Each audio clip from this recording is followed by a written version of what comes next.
One weathered shack dared to defy perfection in the flawless grid of Willow Grove, where lawns were clipped to an exact inch and mailboxes stood like sentinels. It belonged to Samuel Hayes, a 72-year-old veteran who'd built it with his own hands in 1974, long before the neighborhood's manicured sidewalks and coffee shops. The shack, sagging and splintered, was a relic of a forgotten time, its wild garden a tangle of weeds and memories. To Samuel, it wasn't just a house, it was his life's heartbeat, holding the laughter of his late wife, Clara, and his son's footsteps, lost to a fire decades ago.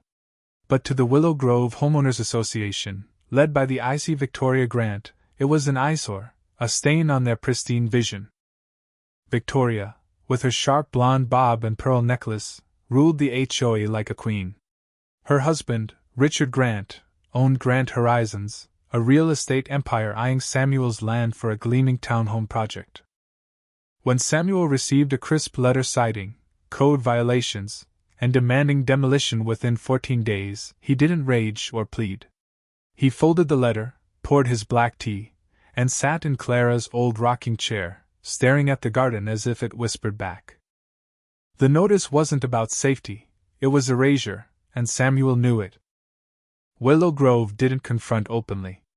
Disapproval came in whispers at book clubs, side eyes on jogs, and vague Facebook posts. "I'm not rude, but that shack." Victoria weaponized this silence. She'd ousted others before, a widow, a retiree, a veteran with a messy yard, through fines or forged papers. Samuel, the neighborhood's original resident, was her toughest target. His shack held history, a quiet dignity that made her demolition order feel like sacrilege to some.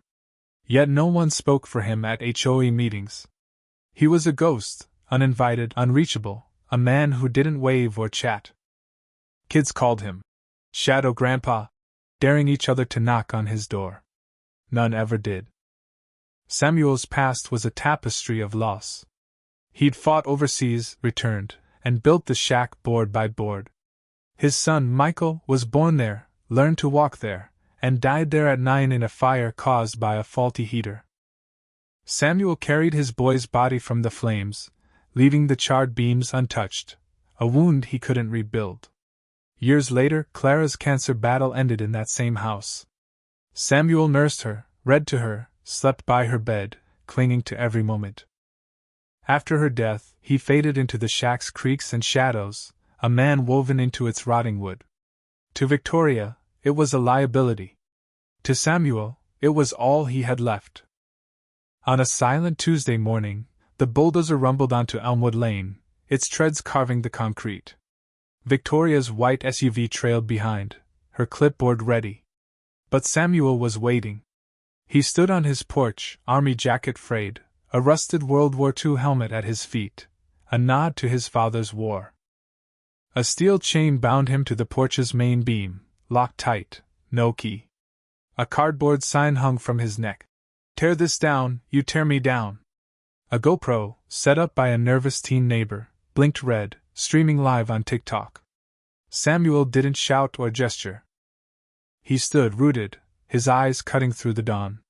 The bulldozer driver froze, headset crackling with orders to proceed. Victoria stepped out, heels clicking, her face a mask. She saw the camera and knew, this wasn't just a demolition. It was a reckoning. The live stream sparked slowly, a few views, a comment, a share. Then it exploded. Samuel, chained and unyielding, became a global firestorm. TikTok, Instagram, Twitter, Reddit, his image leaped across screens. Hashtags surged, hashtag stand with Samuel, hashtag not just a house, hashtag HOA horror. Comments flooded in. "This is love refusing to die. I'd chain myself too." By noon, Samuel trended worldwide. News vans swarmed the cul-de-sac. Thousands arrived, some with banners, others with guitars, playing softly. Veterans saluted at his gate. A girl spray-painted Samuel's face on a van captioned, "This is what staying home means." The crowd wasn't just for Samuel. It was for everyone silenced by progress. Victoria faced a line in the sand, her control slipping. She climbed the porch steps, clipboard in hand, voice like ice. "This is trespassing. This is HOA property." Samuel met her gaze, steady, ancient. "This is my home. I have the deed from 1974. Victoria thrust forward a new letter, the HOA seal gleaming. "You signed a zoning transfer in 2020. This land is ours." Samuel didn't flinch. He'd never signed it. She knew it. The crowd stirred, phones raised, journalists zooming in. The GoPro's red light burned. Victoria's lie hung in the air, exposed. Samuel's silence spoke louder than her paperwork. This wasn't a protest, it was defiance, and the world was watching. A single comment on TikTok cracked the facade. At LegalEagle22 wrote, "If he's the title holder, there'd be a signed county filing.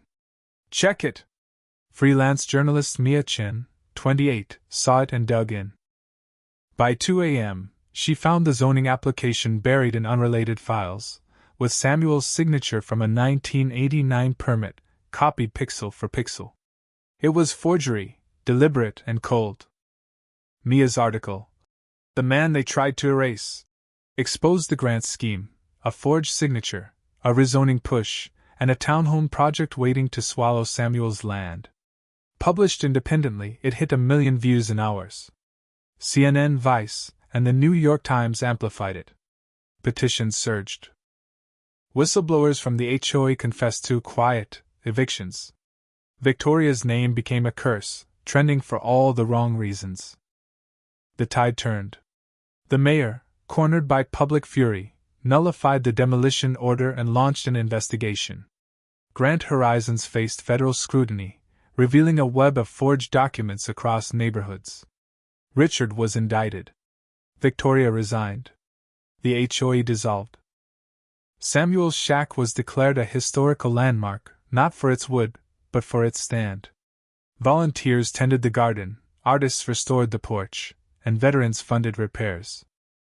An iron gate welcomed visitors, and a bronze plaque honored Samuel. For standing when it was hardest, staying when it was loneliest. Samuel still sits there, in Clara's chair, tea in hand, watching the garden. Strangers bring flowers, kids draw chalk hearts, and veterans salute.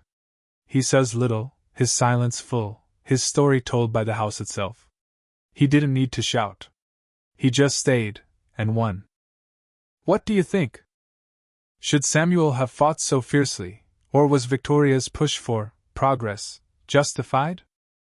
Share your thoughts in the comments and tell us, where do you draw the line between community standards and personal history?